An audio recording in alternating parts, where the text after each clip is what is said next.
Assalamualaikum warahmatullahi wabarakatuh. Saya Nisa Putri Fatmasari, NIM 641417161. Di sini saya akan menjelaskan mengenai Helmin zoonosis.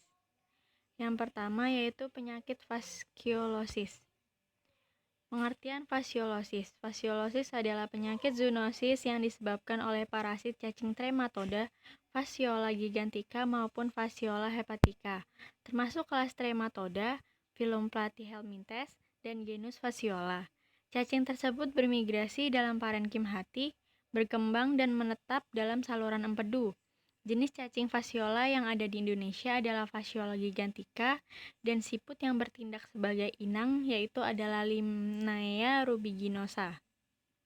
Berdasarkan penelitian, diketahui bahwa siput Limnaea rubiginosa merupakan siput yang resistensi terhadap infeksi Miracidium dari Fasciola hepatica tersebut. Kemudian, penyakit fasciolosis disebabkan oleh dua jenis helmin, yaitu yang pertama Fasciola hepatica yang tadi ukurannya lebih kecil dibandingkan dengan Fasciola gigantica. Selanjutnya, etiologi fasciolosis.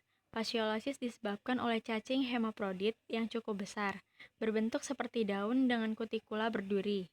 Fasciola gigantica secara eksklusif terdapat di daerah tropis, berukuran 25-27 dikali 3-12 mm.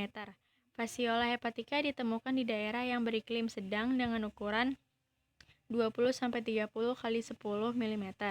Kedua spesies cacing tersebut bersifat hematofagus atau pemakan darah. Fasciola gigantica mempunyai pundak sempit, ujung posterior tumpul, ovarium lebih panjang dengan banyak cabang, sedangkan Fasciola hepatica mempunyai pundak lebar dan ujung posterior lancip. Telur Fasciola gigantica berukuran 160-196 kali 90-100 mm dan telur Fasciola hepatica berukuran 130-148 dikali 60-90 mm. Selanjutnya, parasit dewasa melepaskan telur yang belum berembrio bersama dengan empedu menuju saluran cerna, yang selanjutnya dikeluarkan bersama feses. Pematangan dari telur memerlukan temperatur dan kelembapan yang sesuai.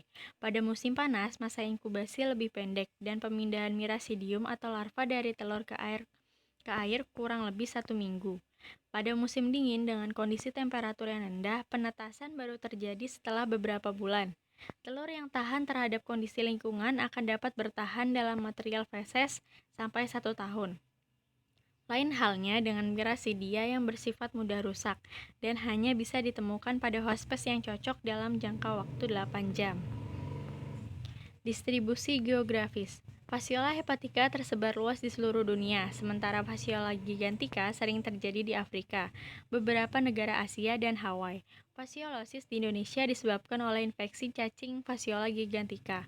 Prevalensi fasciolosis di Indonesia bervariasi, tergantung pada musim dan daerah. Prevalensi fasciolosis di Jawa Barat mencapai 90% dan di daerah istimewa Yogyakarta berkisar antara 40 hingga 90%. Investigasi Darmawi menunjukkan bahwa 60% sapi positif terinfeksi cacing Fasciola gigantica pada hati sapi yang dipotong di rumah potong hewan Banda Aceh. Kejadian pada manusia. Fasciolosis pada manusia terjadi secara sporadik atau secara mewabah dan telah dilaporkan terjadi di beberapa negara Amerika, Eropa, Afrika, dan Asia. Wabah epidemik secara besar-besaran terjadi di Perancis pada tahun 1956 hingga 1957, yang diperkirakan menimbulkan infeksi mendekati 500 orang. Sumber utama infeksi umumnya ditemukan pada selada air yang terkontaminasi oleh Metacercaria. Infeksi pada manusia bersifat subklinis atau menunjukkan gejala-gejala yang ringan. Selanjutnya, kejadian pada hewan. Fasciolosis merupakan penyakit umum pada kambing, domba, sapi di banyak belahan dunia. Tingkat morbiditas dan mortalitasnya bervariasi dari satu wilayah ke wilayah lainnya. Infeksi yang terjadi di daerah endemik umumnya dijumpai lebih dari 50% kasus. Suatu penelitian yang dilakukan di daerah Sierra dan Sentral Peru ditemukan bahwa infeksi pada domba sebesar 18,6% pada kantung-kantung aslinya dan 95,8% pada kantung-kantung penyebarannya.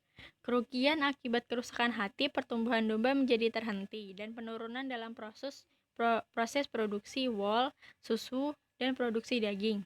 Adanya nekrose hepatitis yang terjadi pada domba akibat dari adanya spora Clostridium novi saat fasiola menyerang hati. Kemudian penyakit pada manusia. Penyebaran infeksi pada manusia tergantung pada jumlah fasiola dan lamanya infeksi.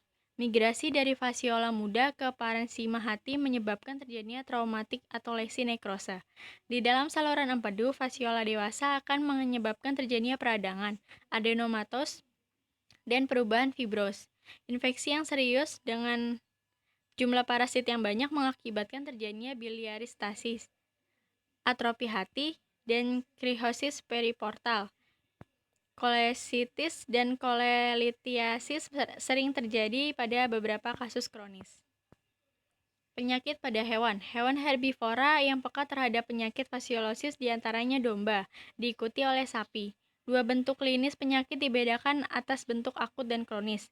Bentuk akut terutama terjadi pada anak domba yang disebabkan oleh ingesti jumlah besar Sersaria yang menimbulkan terjadinya invasi dan migrasi fasiola muda ke jaringan parenchima hati.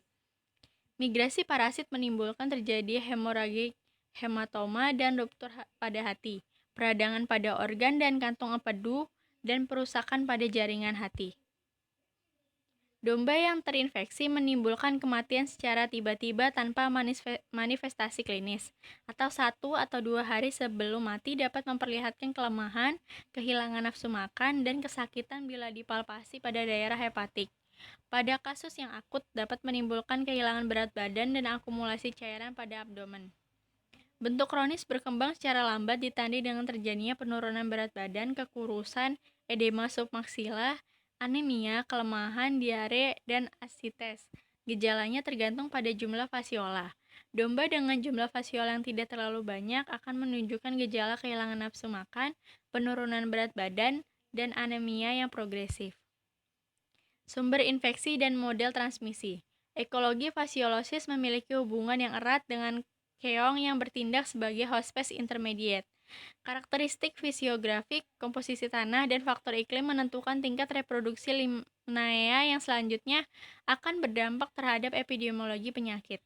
Limnaea dan fasiolosis dapat ditemukan pada padang pengembalaan yang tersebar luas di seluruh dunia, dari pinggiran pantai sampai lembah Andrean yang terletak pada ketinggian 3.700 meter.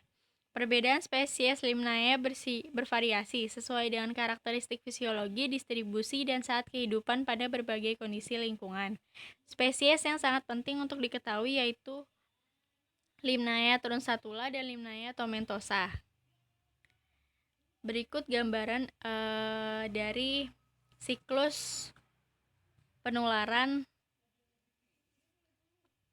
hospes definitif yang utama adalah domba. Diperkirakan seekor domba dengan infeksi subklinis ringan dapat mengontaminasi suatu tempat dengan jumlah lebih dari 0,5 juta telur per hari, dan dengan infeksi yang sedang dapat menyebarkan 2,5-3 juta. Setelah domba, hospes definit utama lainnya yaitu sapi, tetapi pada sapi produksi telur fasiolanya menurun secara cepat. Manusia dapat terinfeksi terutama akibat dari konsumsi salad dari Whitehead's yaitu Nesturtium officinale yang mengandung mata Sersaria. Kontaminasi sayuran atau tanaman lain yang dimakan mentah dapat merupakan sumber infeksi. Begitu juga dengan air yang berasal dari saluran irigasi atau tempat lainnya. Diagnosis. Yang pertama ada diagnosa klinis. Diagnosa berdasarkan gejala klinis sulit dilakukan, maka sebagai penunjang diagnosis atau diagnosa dapat digunakan pemeriksaan ultrasonografi atau USG. Diagnosa laboratorium. Pemeriksaan laboratorium dilakukan melalui pemeriksaan feses, biopsi hati, uji serologi untuk deteksi antibodi dan antigen, serta Western blotting.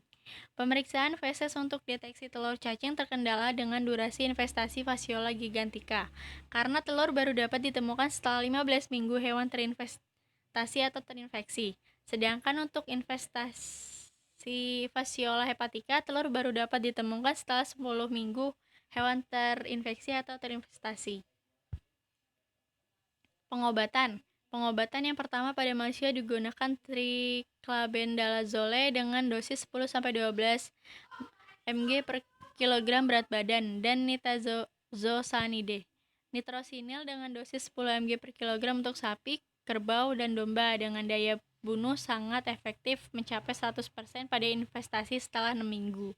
Namun pengobatan dengan obat ini perlu diulang 8-12 minggu setelah pengobatan pertama. Rafosanide dengan dosis 10 mg per kilogram untuk domba, 10-15 mg per kilogram untuk sapi. Obat ini efektif untuk mengobati cacing trematoda dan nematoda, baik cacing muda maupun dewasa. Mebendazole dengan dosis 100 mg per kilogram efektif hingga 94% untuk membunuh cacing hati dan cacing nematoda. Pemberian obat cacing secara periodik yang diberikan minimal 2 kali dalam setahun. Pengobatan pertama dilakukan pada akhir musim hujan dengan tujuan untuk mengeliminasi migrasi cacing dewasa, sehingga selama musim kemarau ternak dalam kondisi yang baik dan juga menjaga lingkungan terutama kolam air agar selama musim kemarau tidak terkontaminasi oleh larva cacing.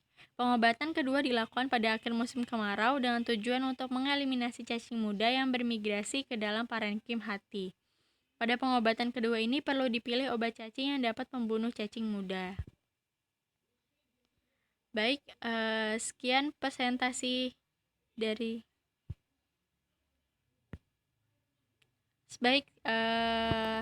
sekian presentasi dari saya. Wassalamualaikum warahmatullahi wabarakatuh.